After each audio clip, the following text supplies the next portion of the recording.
జగన్మోహన్ రెడ్డి గారు బెంగళూరు వెళ్ళారు రీసెంట్గా, అందరికీ తెలిసిన విషయమే. ఇంకో విషయం అందరికీ తెలియంది, కొంతమందికే తెలిసింది, కొంతమంది బుర్రున్న వాళ్ళకి మాత్రమే తెలిసింది. ఆ బుర్రలేని గొర్రెల మందలో ట్వీట్లు చేస్తున్నారు, బెంగళూరు వెళ్ళి ఏదో మా అన్న పొడి చేస్తున్నాడని. వాళ్ళందరికీ చెప్పాలనుకుంటున్నా, కొంతమంది ప్రజలకు కూడా చెప్పాలనుకుంటున్నా.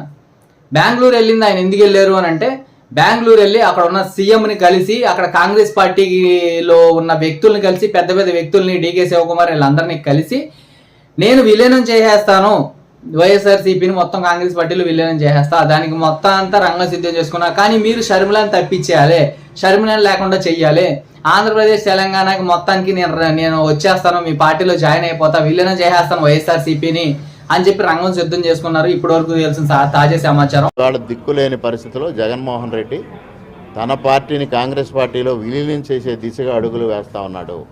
నిన్నటి రోజున బెంగళూరులో డీకే శివకుమార్తో భేటీ అయి వైఎస్ షర్మిల్ని కాంగ్రెస్ పార్టీ నుంచి బయటకు